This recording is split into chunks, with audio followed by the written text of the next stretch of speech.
ஓம் சிவம் அன்பே சிவம் அனைத்தும் சிவம் அப்பனே சிவம் அறம்பொருளே சிவம். இவ்வுலகம் ஆரம்ப தோற்றம் ஜோதி வடிவமான சிவபெருமான். அதாவது ஆரம்பத்தில் உருவ வழிபாடு கிடையாது. உருவமில்லாமல் பிறந்தவர், ஆதியும் அந்தமில்லா பிறந்தவர் இறைவன் என்பவர் சிவபெருமான். அதாவது வானமும் இல்லாத பூமி இல்லாத ஒரு ஜோதி வடிவில் உலகம் ஆரம்பமானது. அதன் பிறகுதான் காலம் கடந்து பிறகுதான் உருவ வழிபாடு இறைவன் சிவபெருமான் மனித வடிவில் உருவானார் என்பதுதான் உண்மை.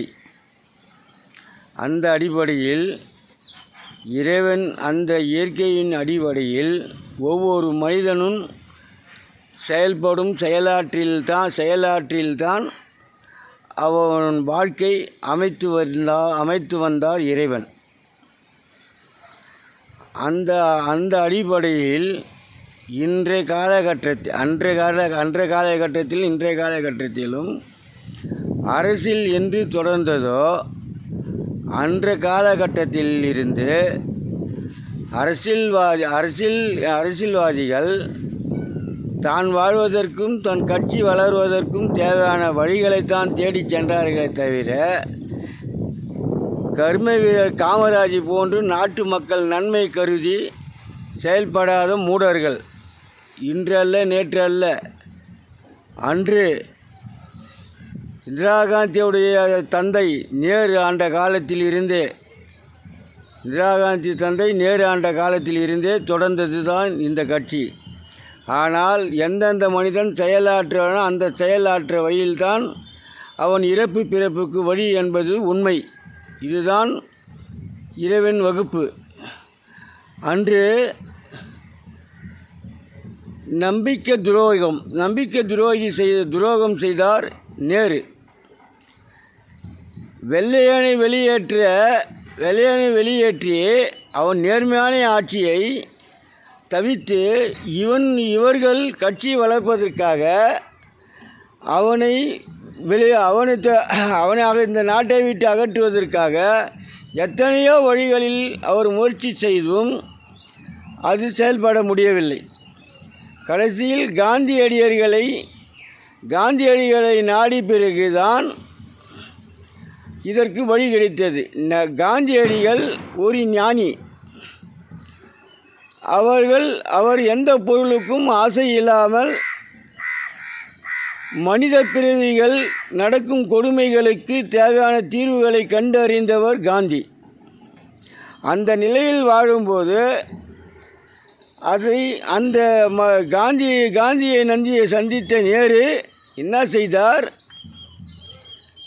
அந்த வெள்ளையனுடைய நடவடிக்கையை கருத்து வேறுபாட்டில் காந்தியிடம் உரைத்தபோது அவன் அந்த நாட்டை இங்கிலாந்து நாட்டை சேர்ந்தவன், அவன் எதற்கு இந்த நாட்டுக்கு என்ற காந்தி மனதில் அது உறைந்தது. ஆகையினால் அந்த அடிப்படையில் காந்தி சில ஞானியுடைய கருத்துக்களை அவரிடத்தில் உரைத்தார், வெள்ளையனிடத்தில். அது உரைக்கும்போது ஞானிகள் கொண்டு தான் இந்த உலகம் இழக்கமாகிறது. அந்த ஞானி கூறும்போது சிவபெருமான் அந்த வெள்ளையனிடத்தில் உள்மனதில் பயத்தை கொடுத்தார். அவன் கூறுவது சட்டத்தின் வழி, ஆகையினால் நீ விட்டு செல்லு என்று அவர் மனதில் உறைந்தவுடனே அவன் எதுவும் யோசிக்காமல் கையெழுத்து போட்டுவிட்டு நான் செல்கிறேன் என்று கடந்தான். ஆனால் நேரு என்ன செய்தார்? ஆனால் காந்தியடிகள் கூறினார், மக்களுக்கு நேர்மை செய்ய வேண்டும், மக்களுக்கு நன்மை செய்ய வேண்டும், குறுக்கு பாதையில் செல்லக்கூடாது என்று காந்தியடிகளுடைய கருத்து நேரிடத்தில் உரைத்தார். அதுக்கு சம்மந்தம் தெரிவித்த பிறகு தான் காந்தியடிகள் சென்றார் வெள்ளையனை வெளியேற்ற. அந்த நிலையில் வாழும்போது நேரு என்ன செய்தார்? இவன் கூறும் வழியில் சென்றால் நாம் உயர்ந்து வாழ முடியாது, நம் கட்சி வளர முடியாது என்ற குறுக்கு வழியில் அடியாட்களை வைத்து காந்தியடிகளை சுட்டு கொன்றதை அது வேறு அடியார்களை மனிதர் மேல் பழி போட்டு விட்டார். இவர் நல்லவர் போல் நடித்தார். ஆனால் இறைவன் சட்டத்தின் வழியில் என்ன ஆயிற்று? அவன் செய்த நேர் செய்த பாவத்தின் சம்பளம் இந்திரா காந்தியை மெய்க்காவலர் சுட்டு கொல்லப்பட்டார். இந்திரா காந்தி பிள்ளை சஞ்சீவ் காந்தி விமானத்தில் சுட்டு கொல்லப்பட்டார். சுட்டு கொண்டதுதான் உண்மை. விமானம் பழுதாகவில்லை, என்றுமில்லை. அவன் ஒரு பெண் பித்தன். அதனால் ஒரு பிரதமராக இருப்பவருடைய மகன் கீதரமாக செல்வதனால் அவர்களை அவர் தாயே கொன்ற மாதிரியே அந்த நிலையில்தான் அவரை கொண்டு குவித்தார். அடுத்து ராஜீவ்காந்தி எந்த நிலையில் இறந்தார் என்பது அனைவருக்கும் தெரியும். இப்படி படிப்படியாக நேரு செய்த பாவத்தின் சம்பளம் அவர் வம்சத்தையே அழித்து கொண்டு வருகிறது.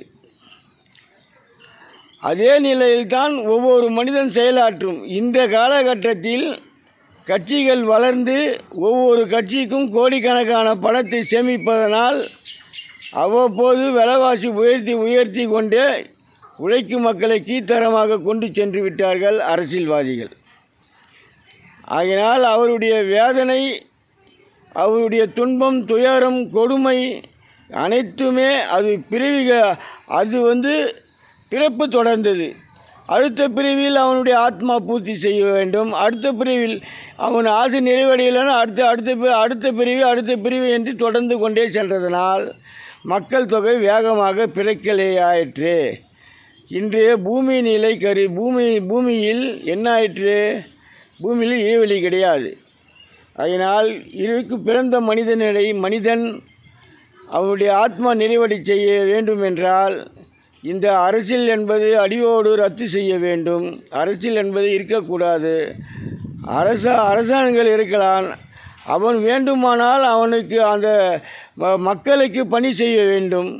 எந்த உழைக்கும் மக்களுடைய உழைப்பில் இத்தனை காலம் வாழ்ந்து வந்தான்களோ இவர்கள் அனைவரும் மக்களுக்கு தொண்டு செய்ய வேண்டும். காரணம், இவர் எந்த உழைப்பிலும் உழைத்து வாழவில்லை. அவர் உழைப்பில் இவர் உயர்ந்து வாழ்ந்தினால் இவருடைய கருமைவினை நீங்குவதற்காக இறைவன் வகுப்பு அவர்களுக்கு தொண்டு செய்ய வேண்டும். அதாவது அங்கங்கு அவரவர் தொகுதியில் அங்கங்கு சென்று அமைச்சர் என்று அனைவருமே ஓரிடத்தில் அமரக்கூடாது. அவரவர் சென்று மக்களை நாடி அவர்களுக்கு தேவையான பொருள்களை அவர்கள் வீட்டிலே கொண்டு போய் கொடுக்கும் அளவுக்கு இவர்கள் செயல்பட வேண்டும்.